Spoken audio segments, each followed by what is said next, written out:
시작됐네. 우리 주님의 능력이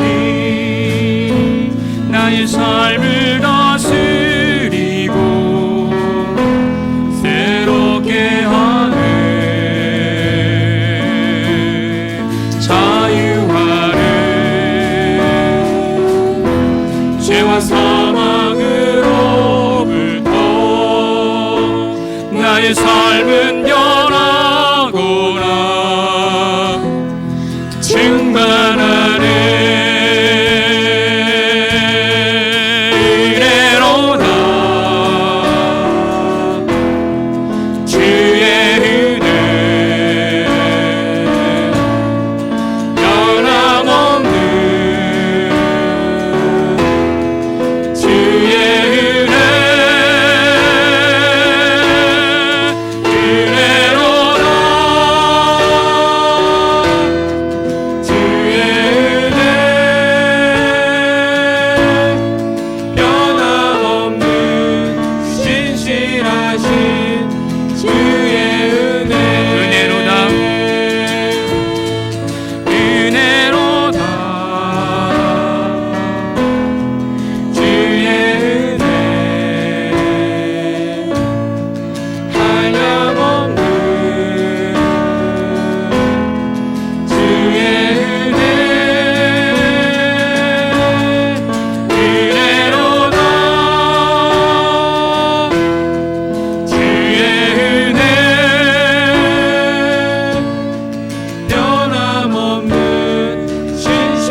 주의 은혜.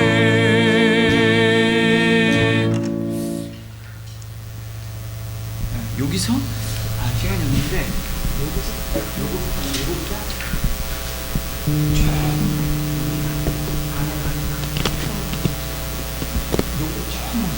네? 시작된 우리 주님의 능력이 나의 삶을 다스리고 새롭게 하네.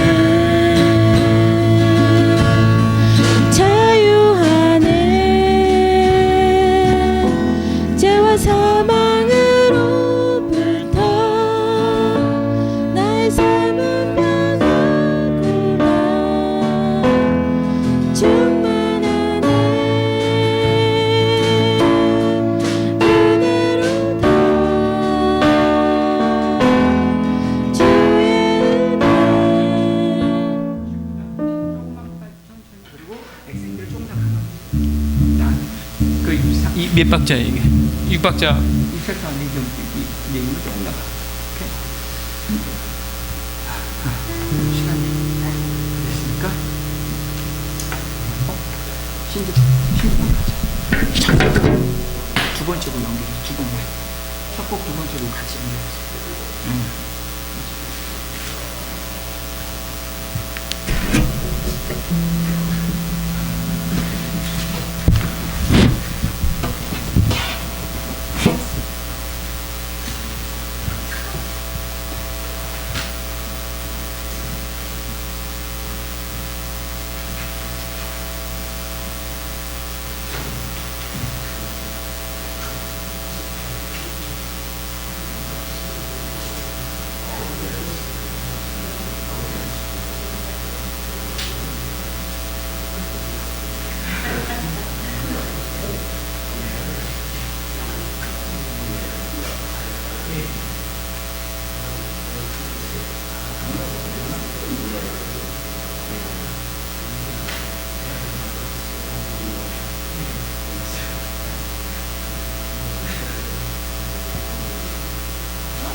한 주간도 평안하셨죠? 네. 뭐 주님하고 무슨 심각한 얘기 좀 다들 나누셨어요 지금? 예. 오늘도 하나님께서 우리 예배의 자리로 불러주셨습니다. 거룩한 보좌 앞에 우리가 있는데요, 우리가 늘 예배 드릴 때 그렇게 생각했으면 좋겠어요. 하나님 앞에서 나는 어떤 존재인지, 그리고 어떤 모습으로 한 주의 삶을 가지고 하나님께 예배의 자리에 나왔는지 정직하게 그냥 그대로 하나님께 표현하고 말하고 고백하고, 그래서 하나님이 만지시는 것들을 예배 가운데 우리가 경험했으면 좋겠습니다. 우리 함께 찬양할까요? 주님 보좌 앞에 나아가 참된 안식과 기쁨 나 누리겠네. 경배하며 주의 얼굴 구할 때 신실하신 주님 찬양해. 함께 찬양합니다.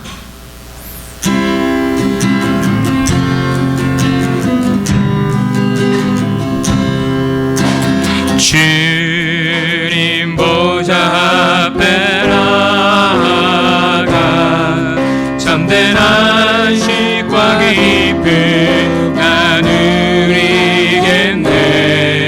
경배하며 주의 얼굴 구할 때 신실하신 주님 찬양해. 한 번 더요. 주님 보좌 앞에 나아가 주님 보좌 앞에 나아가 참된 안식과 기쁨 나 누리겠네. 경배하며 주의 얼굴 구할 때 신실하신 주님 찬양해. 신실하신 하나님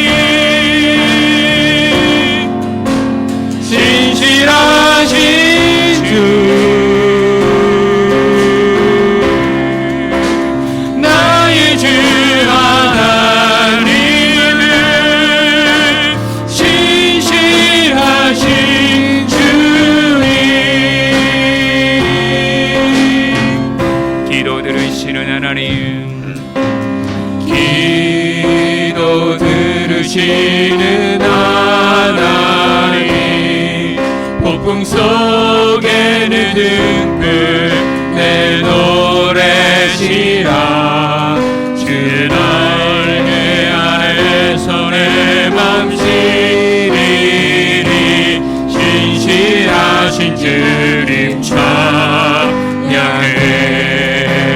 신실하신 하나님 신실하신 주 나의 주 하나님은 신실하신 주님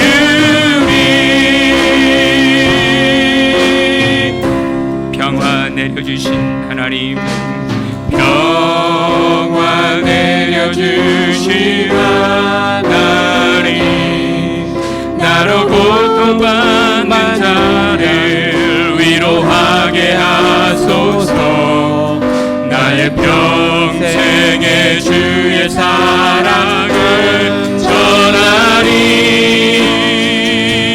신실하신 주님 찬양해 신실하신 하나님 신실하신 주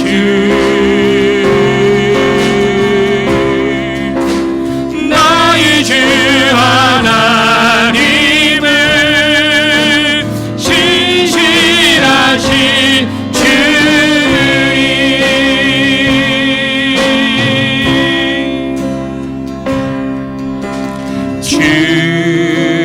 품에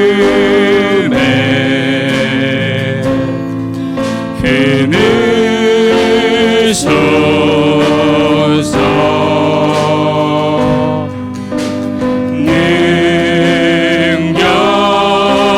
능력에 발로 덮으소서 거친 파도 날 향해 와도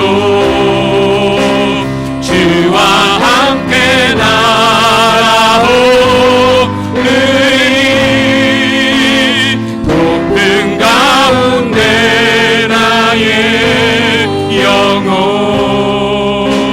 잠잠하게 주를 보리라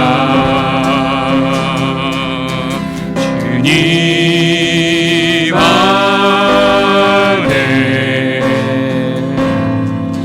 나 거하리 주 능력 나 잠잠히 믿네 거친 파도 날 향해 와도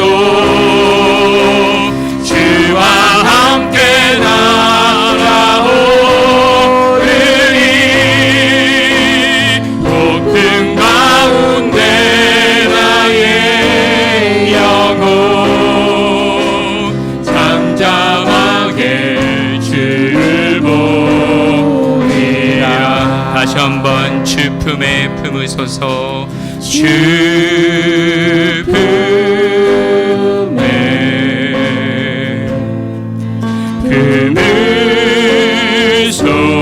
품으소서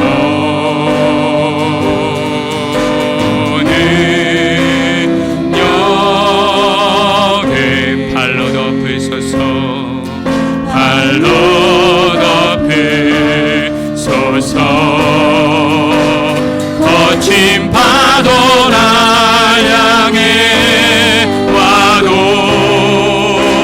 주와 함께 날아오르리 높은 가운데 나의 영혼 잠잠하게 주를 보리라 주님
우리 옆에 있는 분에게 그렇게 축복하고 선포했으면 좋겠습니다. 신실하신 주님을 바라봅시다. 신실하신 신실하신 주님을. 폭풍 같은 거친 우리의 삶의 내용이 있다 해도 그 속에서 신실하신 하나님이 우리와 함께 하시다라는 것을 믿음으로 고백하며 그분을 바라보고 그분께 예배하고요, 그분으로부터 얻는 힘을 얻어서 우리가 살아가야 되는 것입니다. 우리 다 같이 자리에서 일어나셔서요 함께 찬양 드릴까요?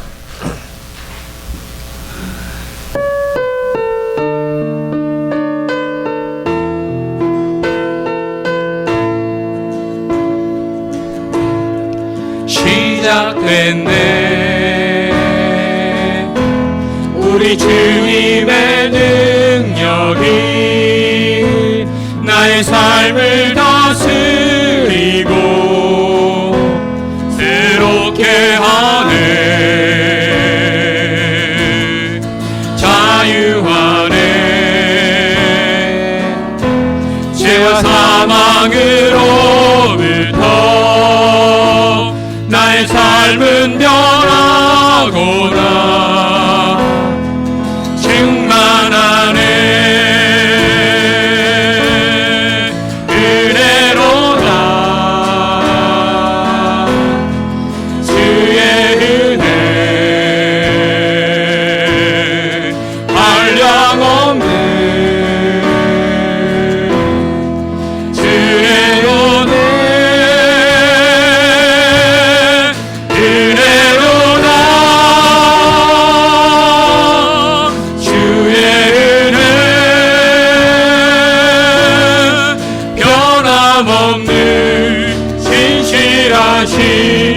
주의 은혜.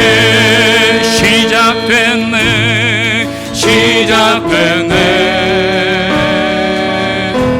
우리 주님의 능력이 나의 삶을 다스리고 새롭게 하네. 자유하네. 죄와 사망으로부터 나의 삶은 변하구나. 충만하네. 은혜로다. 은혜로다. 주의 은혜 한량없는 주님의 은혜. 주의 은혜. 은혜로다. 은혜로다. 주의 은혜 변함없는 신실하신 주의 은혜로다. 은혜로다. 주의 은혜 한량없는 주님의 은혜. 주의 은혜 은혜로다. 주의 은혜 변함없는 신실하신 주의 은혜로다. 은혜로다. 주의 은혜 변함없는 신실하신 주의 은혜. 변함없는 신실하신 주의 은혜.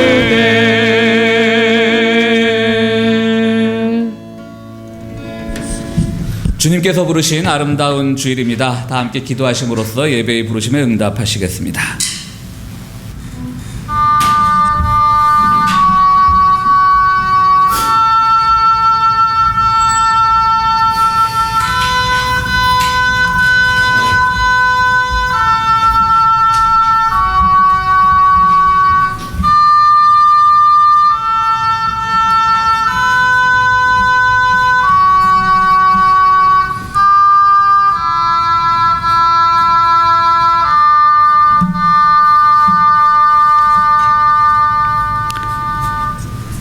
거룩하신 하나님, 지난 주간 바쁜 일상 속에서 또 우리가 이룩해야 될 많은 일들에 치여 주님의 음성 듣는데 둔감한지 않았는지 돌아봅니다. 이 시간 예배 드릴 때 우리의 눈과 귀를 열어주셔서 생명길 향하게 인도하여 주시옵소서. 예배 중 주님께서 우리와 함께 하시기를 기원하오며 주님 가르쳐 주신 기도를 함께 드리오니 하늘에 계신 우리 아버지여, 이름이 거룩히 여김을 받으시오며 나라가 임하시오며 뜻이 하늘에서 이루어진 것 같이 땅에서도 이루어지이다. 오늘 우리에게 일용할 양식을 주시옵고 우리가 우리에게 죄 지은 자를 사하여 준 것 같이 우리 죄를 사하여 주시옵고 우리를 시험에 들게 하지 마시옵고 다만 악에서 구하시옵소서. 나라와 권세와 영광이 아버지께 영원히 있사옵나이다. 아멘. 다 같이 자리에 앉아서 찬송가 443장 함께 부르시겠습니다.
이 시간 신영균 장로님 나오셔서 회중 대표기도 인도해 주시겠습니다.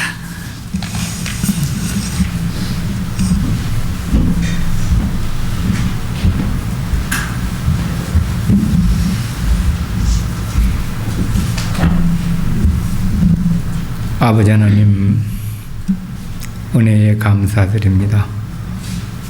오늘도 주에게 이렇게 쾌적한 주의를 허락하셔서 저희들 하여금 가벼운 마음으로 주님 전에 나올 수 있도록 인도하신 은혜를 진심으로 감사드립니다. 오늘 성령 강림절 4번째 주일을 맞이하는 저희들 위해 성령님 함께 하셔서 저희들 심령이 감동과 감화로 지배받는 귀한 예배가 될 수 있도록 인도하여 주시옵소서.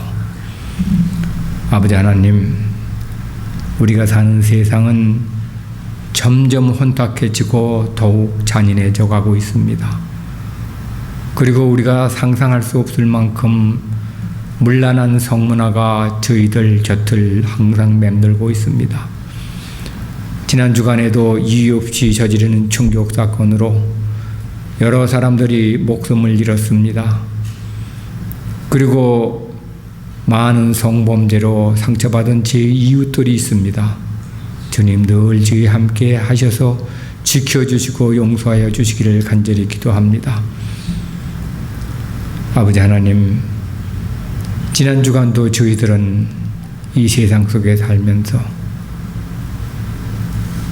때로는 주님을 잊고 살고 또 때로는 주님의 말씀을 외면하며 살고 또 세상의 불의와 타협하며 사는 저희들이었습니다. 이 시간 저희들의 잘못을 고백하오니 용서하여 주시고 저희들을 긍휼히 여겨 주셨기를 간절히 기도드립니다. 오늘도 저희들을 이 평화의 교회의 지체로서 이렇게 초청받게 인도하여 주시고 또 믿음의 형제들과 함께 이렇게 아름다운 성도의 교제를 나눌 수 있도록 인도하여 주신 은혜 감사합니다. 주님의 뜻 안에서 세워주신 이 교회, 비록 규모는 작고 살림은 넉넉하지 못합니다만 이 안에 분명 주님의 말씀이 살아있고 주님의 성호를 찬양하는 아름다운 찬양이 있고 주님의 이야기를 나누는 우리 성도님들이 계시고 그리고 그보다 더 중요한 것은 주님께서 오직 이 제단에만 부여한 특별한 사명이 있는 줄로 믿습니다. 그러기에 저희들 올 정초부터 이 시간까지 쉬지 않고 기도하고 있습니다. 간절히 기도하고 있습니다. 하늘의 축복을 더 많은 이웃들과 바로 이 교회를 통해서 나누고 싶어서 저희들 기도하고 있습니다. 아버지 하나님, 이번 달에는 우리 빈약한 교회에 예배 소품을 마련하고자 우리들이 뜻을 모으고자 합니다. 형편은 어렵지만 우리 모두가 참여함으로써 정말 기쁘고 감사하는 이 6월이 될 수 있기를 이 시간 기도드립니다. 아버지 하나님, 더불어 이 6월은 우리가 사는 이 땅에 졸업식이 거행되는 그런 계절입니다. 저희 교우 중에서도 소정의 교육과정을 마치고 빛나는 졸업장을 받은 그러한 교우들이 있습니다. 그 노고를 주님께서 축복하여 주시고 새로운 발길을 걸어가는 그들에게 항상 길을 밝혀주시고 동행하여 주시기를 간절히 기도드립니다. 아버지 하나님, 아직도 세상은 참으로 힘들고 경제적으로 어렵습니다. 저희 교우 중에도 지금 어려운 형편을 이겨나가는 그러한 교우들이 있고 또 신병으로 고생하는 그런 교우들도 있습니다. 치유와 형통의 주님께서 늘 함께 하심으로 그들이 그 싸움에서 승리할 수 있도록 도와주시옵소서. 이제 단위에 세워주신 목사님 말씀 저희들에게 주실 때에 우리들 스스로 하늘의 풍성한 양식을 가득히 담아가는 귀한 예배가 될 수 있도록 인도하여 주시고 오늘 이 예배에 참석하지 못한 우리 이웃들에게도 같은 은혜 함께 전할 수 있도록 인도하여 주시옵소서. 이 모든 말씀 우리를 구원하신 주 예수님 이름으로 감사하며 기도드렸습니다. 아멘.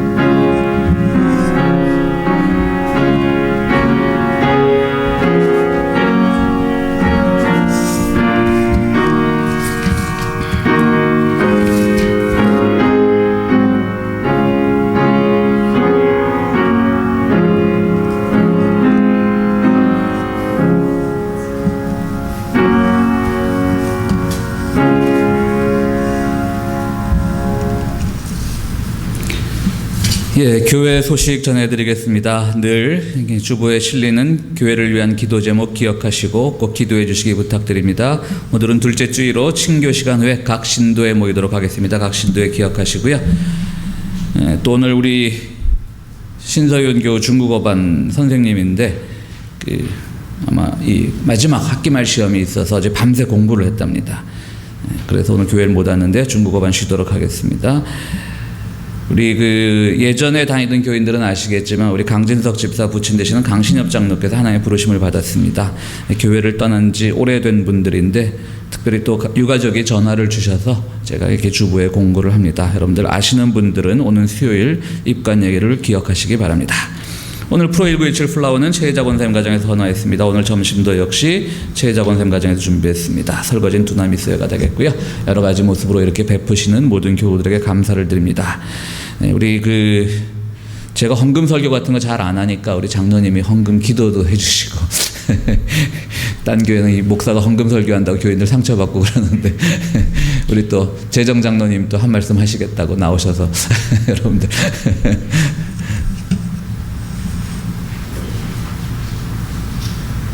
다들 주부에 오셔서 아시겠지만 6월 한 달 동안에 저희 교회 장비 그러시는 데에 특별 헌금을 하고 합니다. 작정액은 4,000불이고요.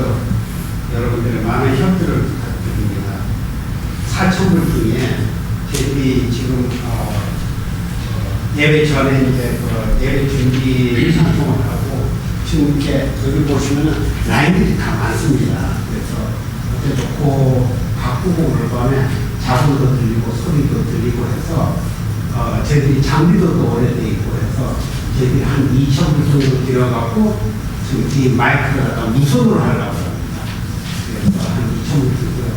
또 보시게서 아시겠지만 우리 단상에 우리 쓰는 단상이 꽤 좀 오래됐고 또 어쨌든 두 교회가 저희 교회하고 스페니시 교회하고 하니까 움직이다 보니까 밑에 또 좀 부서지기도 하고 그래서 좀 산뜻한 단상으로 하나 또 장만하고자 합니다. 그게 한 1,000불 정도 되고 또 하나가 어린이가 교실에 보통 요새는 다들 시청각 교육이 TV로 이렇게 하는데 아직 아이들 쪽 공부하는 데는 TV가 없습니다. 그래서 좋은 TV를 하나 놔갖고 아이들이 시청각 교육하는데 도움이 될까 싶어서 청구하고 해서 4,000불을 작성했습니다. 여러분들의 많은 협조 부탁드립니다. 어려운 줄 압니다. 다들 어려운데 그래도 교회를 위해서 많은 협조 부탁드립니다.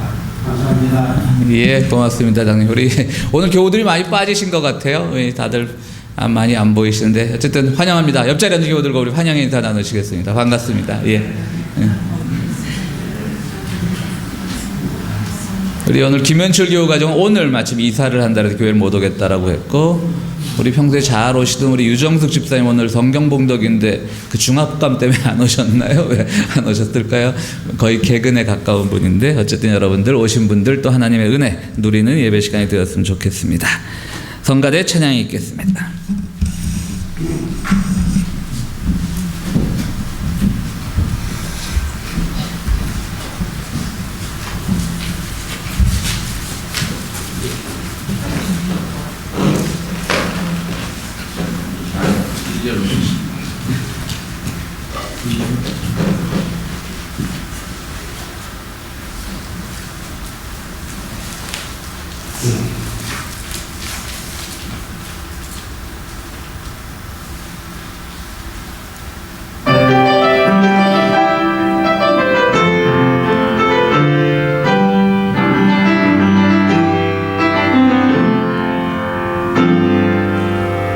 우리 마음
예, 하나님의 말씀 먼저 용서의 확신의 말씀 로마서 11장 8절에 있는 말씀 함께 교독하시겠습니다.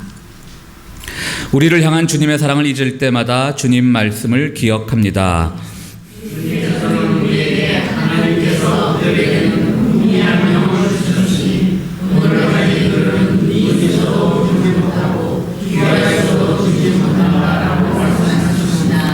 주님, 어리석은 우리들의 눈과 귀를 열어 하나님의 말씀을 듣게 도와주시기 바랍니다. 아멘.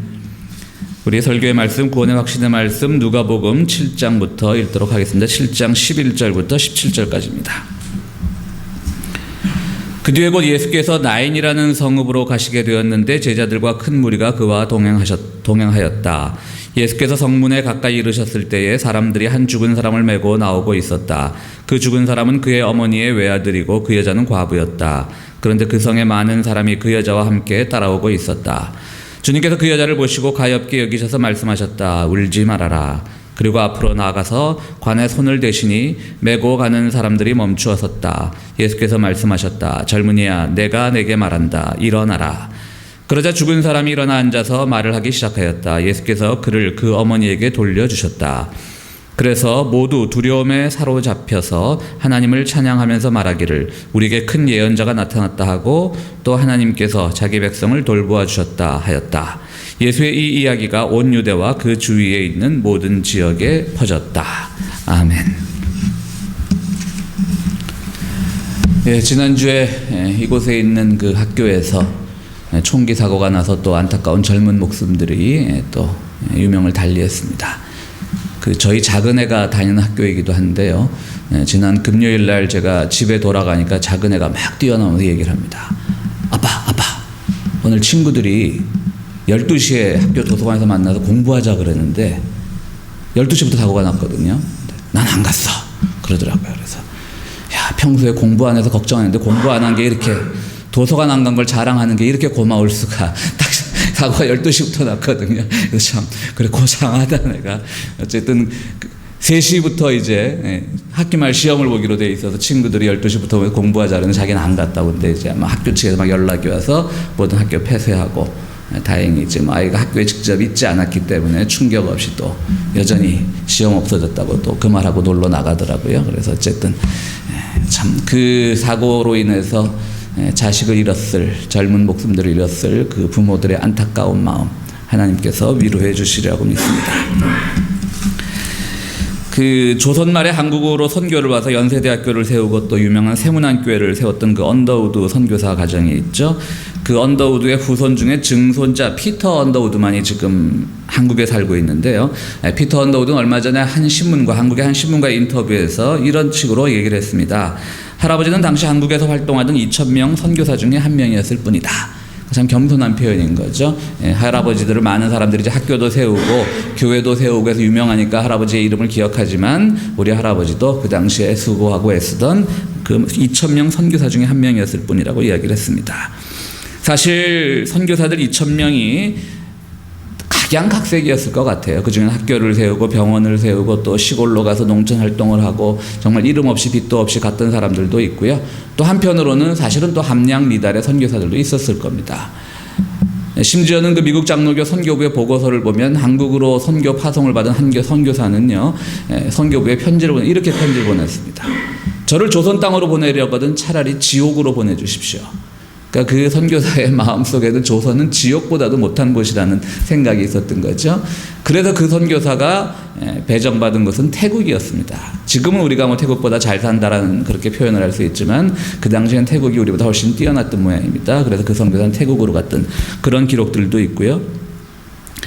또 우리 정통 기독교단 아니지만 그 토요일을 쉬는 그 안식교회의 어떤 선교사는 또 그 태능 쪽에 그 학교가 그쪽에 있으니까요. 거기서부터 선교를 시작해 놓으니까 그 과수원에 우리 조선 꼬마들이 와서 한번 과수원에 과일을 따먹으니까 그 아이를 잡아가지고 그 죄라고 하는 SIN, sin이라고 하는 것에 S를 머리에 인두로 새겼던 그런 선교사들도 있습니다. 그러니까 우리가 그 2,000명 선교사 중에 정말 훌륭했던 분들도 많이 있고요.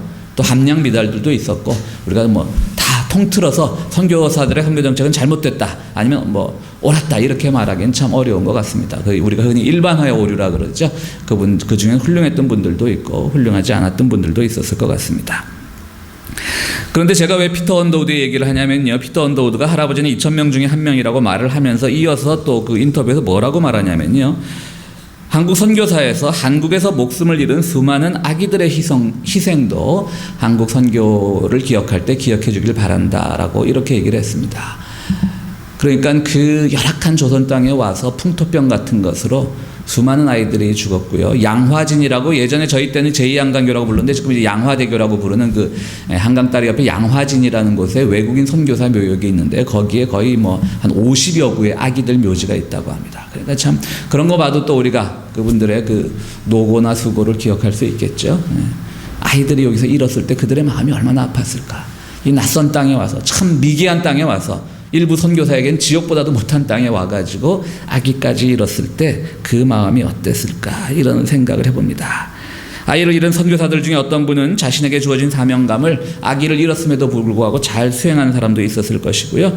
또 조선 땅을 원망하면서 다시는 이 땅에 안 온다고 아마 떠난 선교사들도 있을 겁니다. 어떤 형태로든지 또 아이의 무덤을 이 땅에 놔두고 본국으로 귀환했을 그 선교사들의 그 아픈 마음도 헤아려 볼 수가 있습니다. 중요한 것은 자식을 잃었을 때 그 자식의 이름이라는 것이 그들의 그 후의 인생에 어떤 영향을 미쳤을까. 참 중요한 순간인 것 같습니다. 그래서 우리 속담에도 자식이 죽으면 가슴에 묻는다 그러지 않습니까? 그만큼 자식의 죽음은 큰 슬픔입니다. 우리는 오늘 본문에서 자식을 잃은 한 엄마를 만납니다. 혼자 사는 과부가 가진 외아들입니다. 그 외아들이 죽었습니다. 과부와 외아들 이거 참 설명하기 곤란한 가족관계거든요. 우리 한국 드라마 보면 모든 악조건은 다 갖춘 그야말로 막장 드라마를 제일 만들기 쉬운 그 가족관계 아닙니까? 홀엄마의 외아들. 아마도 이 홀엄마는 이 아들 하나 잘 되기를 바라고 있었겠죠. 근데 그 아들이 죽어버린 겁니다. 참 슬픈 이야기입니다. 나인성이라고 하는 그 지역에 살던 여인이었는데요. 그래서 이제 아이 장례식을 치릅니다. 장례 행렬이 길게 이어집니다. 참 슬픔의 순간입니다. 우리 속담에 정승집계가 죽으면 문상객이 많아도 정승이 죽으면 문상객이 없다라는 말이 있지 않습니까? 그러니까 이 소위 말해서 이 장례식이라는 게 인적 네트워크 형성을 하는데 아주 좋은 공간이잖아요. 슬픔을 위로하면서 사람들을 만나고 또 오랫동안 만나지 못했던 친지들도 만나고. 그런데 정승집계가 죽으면 이제 인맥을 쌓기 위해서 많은 사람들이 가겠죠. 그러나 정승이 죽으면 더 이상의 인맥을 쌓을 필요가 없기 때문에 가지 않았다는 그런 속담이죠. 그렇다면 오늘 또 이 홀어머니의 외아들 이 가정은 문상객이 없어야 할 조건을 다 갖추고 있는 그런 집안입니다. 아들이 잘 되어서 출세라도 했으면 어머니가 죽었을 때 문상객이 많을 수 있지만 반대 경우지 않습니까? 어머니가 아들을 잃은 경우입니다. 외아들을 잃은 경우입니다. 그 어머니는 정말 더 이상 우리가 살아갈 때 인적인 네트워크에 필요 없는 우리가 꼭 그 사람하고 네트워크를 우리가 좀 세속적으로 말했을 때 그런 처지에 있는 사람이죠. 그런데 오늘 본문에 보면 문상객이 많은 거예요. 장례 행렬이 길게 이어졌다고 하는 거예요. 그래서 우리 무엇을 추정해 볼 수 있냐면 그 마을 사람들이 굉장히 인심이 좋았거나 정말 정들이 많아서 저 불쌍한 가정 정말 우리가 장례 행렬이라도 길게 가져야만 위로가 되겠다라고 추정할 수도 있고, 또 하나는 아마도 어머니가 굉장히 선행을 많이 해서 동네 사람들에게 칭송이 자자했던 그런 어머니일 수도 있습니다. 하지만 무슨 소용이 있겠습니까? 이런들 어떠하리 저런들 어떠하리한 시조도 있듯이 죽은 사람만 불쌍하죠. 아무리 동네 사람들이 착하고 마음이 포근하고 또 그 엄마가 동네에서 존경받았다 한들 다 소용없습니다. 그냥 아들이 죽어버렸습니다. 여러분들은 어떠십니까? 여러분들이 좋은 품성을 가지고 주변에 항상 친구가 많습니다. 또 여러분들은 어디에 가면 항상 그 중에서 그 모임에서 대중의 인기를 독차지할 수도 있습니다. 그러나 다 소용없습니다. 죽음은 애처로이 죽음의 길을 갈 뿐입니다. 나인이라고 하니 동네 이름은요, 아름답다라는 뜻도 있고요, 목초지라는 뜻도 있고 거주지라는 뜻도 있습니다. 이 히브리어의 단어가 풍성해서요. 자, 동네가 굉장히 아름다웠던 모양이에요. 아름답다는 뜻도 있고, 목초지라는 건 뭡니까? 그러면 목축하기가 좋아서, 아이고 죄송합니다. 마이크를 쳤네요. 목축하기가 좋아가지고, 그래서 이제 무선 마이크 살려갑니다. 치지 않으려고. 그러니까 여러분들 헌금 많이 해주시기 바랍니다. 목축이 잘 되니까 부자 동네라는 뜻이고, 또 거주지라고 하는 뜻은요, 그야말로 또 사람들 살기 좋은 동네니까 모든 조건을 다 갖춘 동네인 거예요. 풍요롭고 아름답고 살기 좋고. 그러나 그것도 또 무슨 의미가 있겠습니까? 오는 것에는 순서가 있어도 가는 데는 순서가 없다는 말처럼 나이가 많건 적건 어느 동네 살건 어떤 집에 살건 그들은 죽음의 길을 향해 가고 있는 겁니다. 죽음은 캄캄한 죽음의 길을 가고 있습니다. 장례 행렬이 막 성문 밖을 나서려는데 이 성으로 들어오는 예수님과 마주칩니다. 장례 행렬은 굉장히 성대한 데 비해서 예수님의 행렬은 초라합니다. 늘 선교여행하고 따라다니는 것도 그냥 어중이 떠중이 모아놓은 12명의 제자, 좀 더 70인의 제자, 많아봤자 100명 이내일 겁니다. 아마도 이 두 나인성 입구에서 한 사람들은 성 밖을 나서려고 하고 예수님의 무리는 성 안으로 들어오려고 하는데 그 입구에서 딱 마주친 거죠. 근데 재밌는 것은 죽음의 길을 향해 가고 있는 장례 행렬은 굉장히 성대하고 예수님의 행렬은 굉장히 초라했을 겁니다. 두 그룹이 나인성 입구에서 마주쳤습니다. 예수님은 이 장례 행렬이 심상치 않은 것을 보고 아마도 누군가가 귀띔을 해줬을지도 모르겠죠. 굉장히 불쌍한 사람입니다. 홀어머니였는데 아들을 잃었습니다. 예수님은 그 마음을 아시기에 헤아리면서 가서 울지 말라고 명령을 합니다. 참 어려운 순간입니다. 오늘도 우리 광고에 주보에 장례식 광고가 하나 났지만 제가 목회하면서 이거 참 복이라고나 할까요? 참 한 가지 감사한 게 하나 있는 게 제가 우리 교회에서도 그렇고 예전에 한국서 부교육자 할 때도 그런 게 참 어려운 장례식을 제가 집례를 안 해본 것 같아요. 그러니까 자식을 먼저 보낸 부모 그런 장례식이라든가 아니면 젊은 남편이나 혹은 젊은 아내를 병으로 잃었다라는 그런 참 그때는 목회자로서 위로가 힘들 것 같아요. 근데 저는 그 능력이 없다라고 감당할 만한 시험만 주님께서 주신 것인지 저는 다행히 여러분들 아시다시피 제 이 설교를 준비하면 보니까 제가 우리 교회 와서 치른 장례 중에 그나마 가장 젊었던 분이 60대 후반이었던 여러분들 기억하시겠지만 우리 장영순 집사님이 아마 가장 젊지 않으셨나. 천수를 누렸다고는 할 수는 없지만 그래도 또 아주 젊은 나이에 가신 것은 아니니까 그렇게 장례 설교가 어렵지는 않았던 기억이 납니다. 여러분들 우리 평화의 교회 다니면서 정말 아픈 죽음, 슬픈 죽음 경험하지 않는 여러분들이 되길 바랍니다. 어쨌든 주님 그 아픈 죽음 앞에서 참 하실 말씀이 없는 거죠. 울지 말라고. 이 상담학에서는 지금 주님의 상담은 상당히 잘못된 겁니다. 상담학에서 그냥 울라고 합니다. 우는 사람 억지로 울음 그치게 하지 말라. 근데 주님도 하실 말씀이 없으니까 가서 울지 말라고 명령합니다. 근데 어찌 눈물이 나지 않겠습니까? 주님은 아마 자신의 상담이 벽에 막힌 것을 경험하셨을 겁니다. 그러자 주님께서는 이 여인을 위로하기 위해서 더 큰 기적을 베푸십니다. 관 속에 누워있는 청년에게 일어나라고 명령합니다. 그러자 이 청년이 관에서 벌떡 일어납니다. 성경에 보면 예수님께서 죽은 사람을 살리신 기적이 3번 나옵니다. 하나는 마리아와 마르다의 오빠인 나사로를 살리신 것이고요. 또 하나는 야이로라고 하는 그 유대교의 회당장의 딸을 살린 기적이 있고 오늘이 3번째 기적인데요. 이 2번의 앞의 기적과 오늘의 기적은 조금 좀 다릅니다. 그러니까 나사로를 살리신 경우는 예수님이 원래 그 가정을 잘 알고 있었어요. 그래서 우리 오빠가 죽어가요 막 불렀는데 예수님께서 좀 늦게 가시는 바람에 오빠가 죽었죠. 살리셨어요. 그러니까 이거는 어떻게 보면 예수님과 미리 좀 친한 집안이었어요.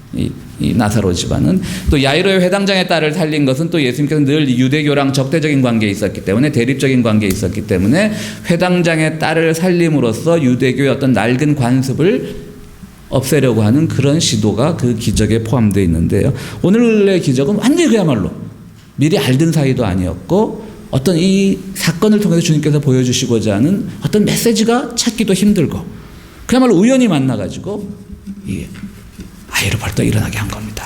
그러니까 여러분들이 오늘날은 이런 기적 없습니다, 여러분.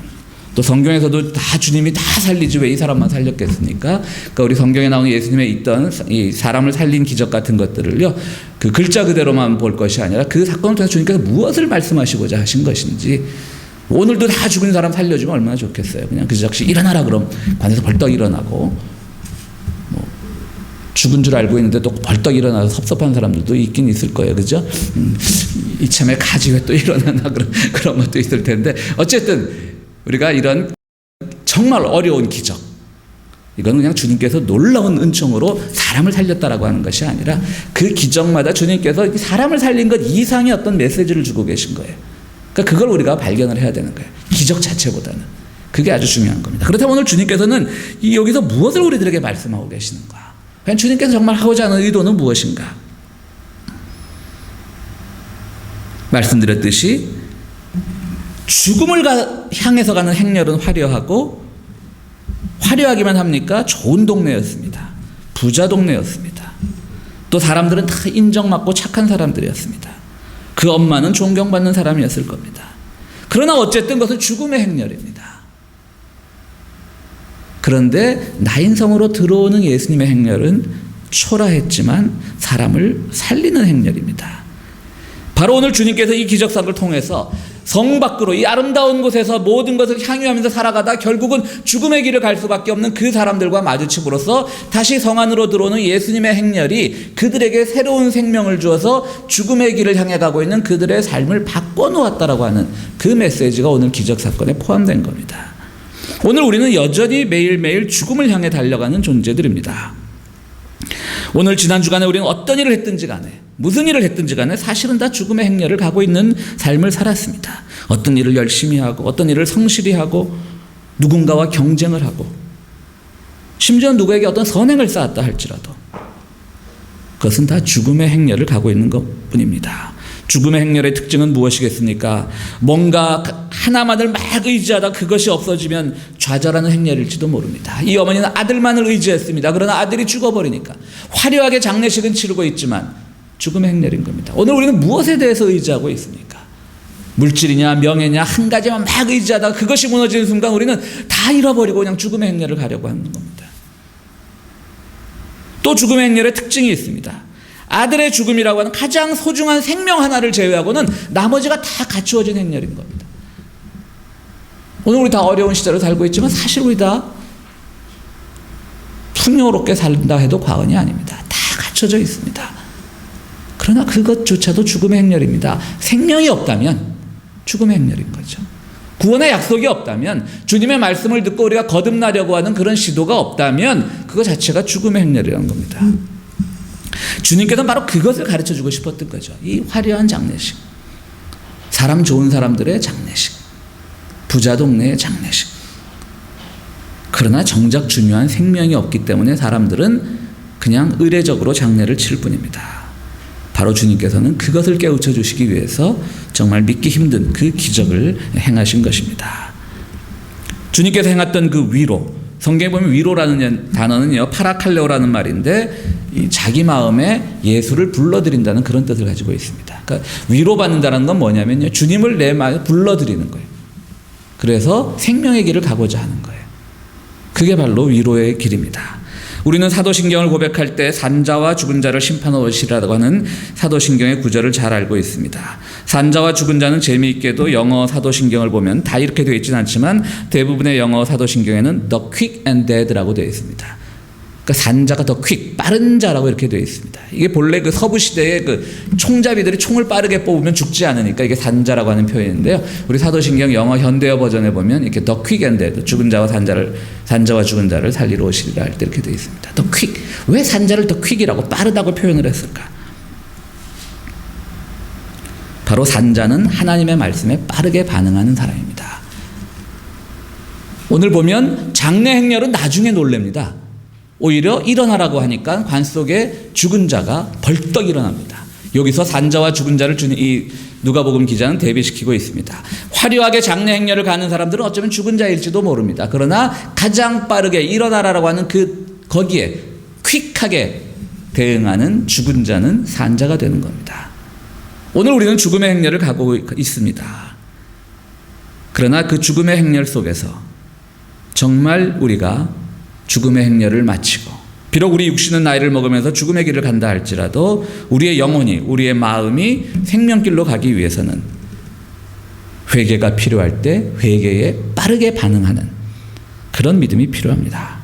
기도가 필요한 순간 기도를 빨리 드릴 수 있는 사람, 하다 안 돼서 마지막에 드리는 기도가 아니라 기도를 빨리 드릴 수 있는 사람, 베품이 필요할 때 베풀 줄 아는 사람, 사랑이 필요할 때 빨리 누군가를 사랑할 줄 아는 사람, 그것이 바로 산 사람인 겁니다.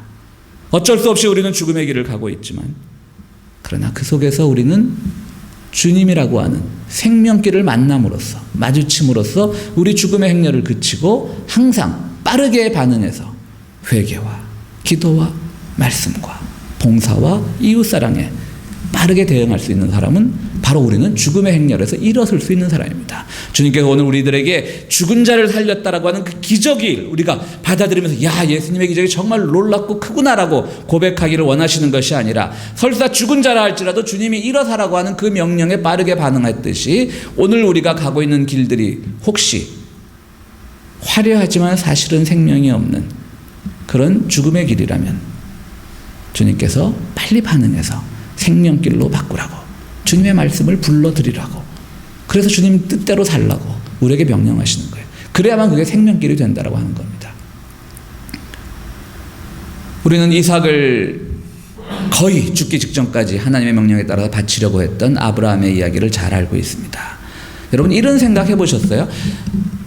하나님이 결국 이삭을 죽이라고 했다면, 그래서 아브라함이 이삭을 결국 번제물로 바쳐서 아들을 잃었다면 아브라함 그 다음 행동 어땠을 것 같아요?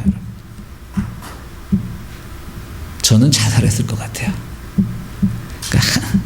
그러니까 뭐 신문에 보면 정말 이 친족 간의 살인도 있고 뭐 정말 입에 담기 어려운 그런 흉폭한 범죄들이 있지만 적어도 아브라함은 그런 사람은 아니지 않습니까? 그러니까 하나님의 명령에 따라서 한없이 없이 아들을 바쳤지만, 그러나 그것이 하나님의 명령이라고 난 하나님의 명령을 잘 수행했어 라고 뻔뻔하게 살아갈 사람은 아니었을 것 같아요.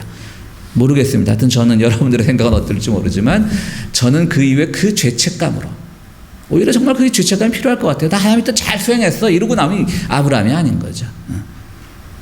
자기의 삶을 다 하지 않았을까 이런 추측을 해봅니다.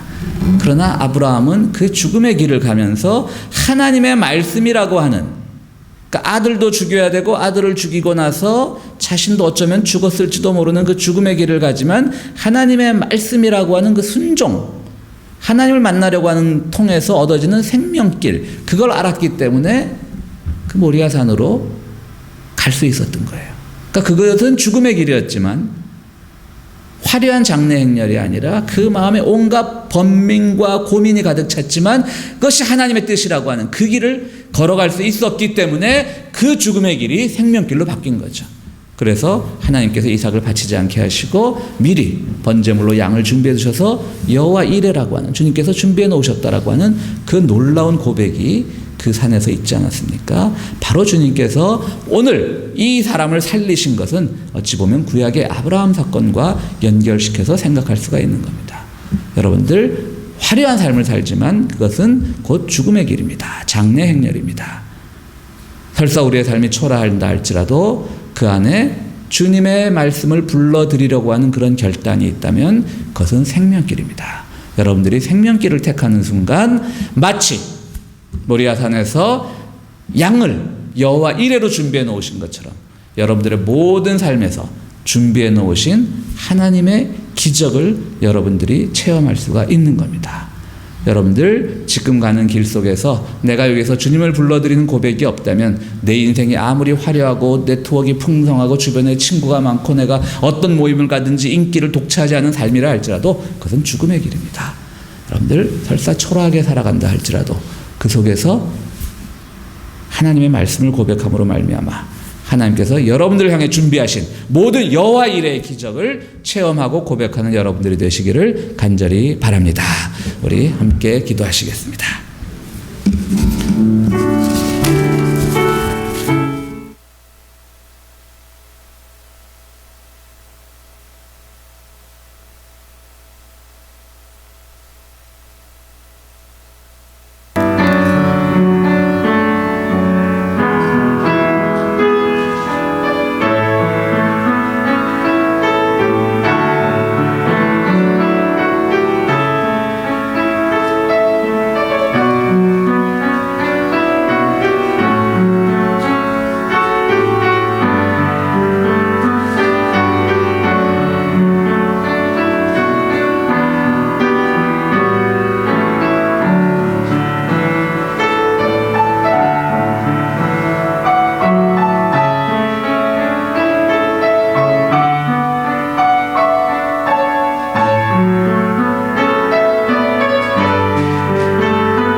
사랑의 주님, 주님께서 베풀어 주신 우리 삶의 화려한 조건들 때문에 그것이 진정으로 죽음의 길인지 모르게 되는 것은 아닌지 저희들 깨닫기를 원합니다. 주님께서 주시는 그 모든 길들이 설사 초라한다 할지라도 주님께서 준비하시는 생명길을 걸어갈 수 있는 그 다짐이 있는 우리 성도들 될 수 있도록 인도하여 주시옵소서. 귀한 예물을 드립니다. 이 예물 쓰이는 곳에 하나님의 영광이 드러나게 하시고 드리는 손길마다 주의 은혜 체험하게 하시고 특별히 또 특별 헌금 드릴 때에 우리 마음에 시험이 없게 하시고 오직 주의 몸된 교회를 위하여 드리는 기쁨만이 가득할 수 있도록 도와주시옵소서. 예수 그리스도 이름으로 기도하옵나이다. 아멘.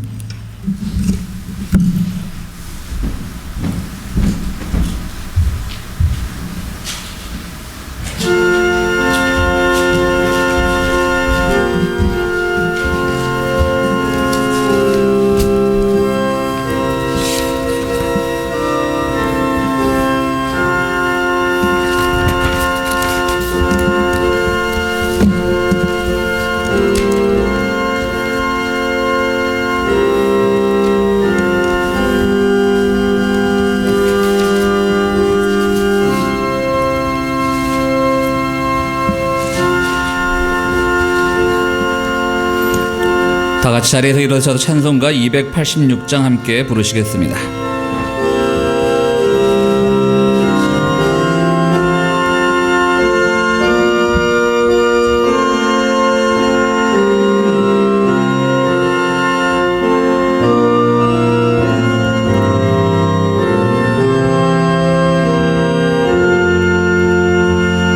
주의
거룩하시고 자비로우신 하나님, 주님 앞에 드린 예물들 그 손길을 다 기억하시고 그들의 삶 속에서 항상 여호와 이레를 경험하는, 준비하심을 경험하는 인생들 될 수 있도록 인도하여 주시옵소서.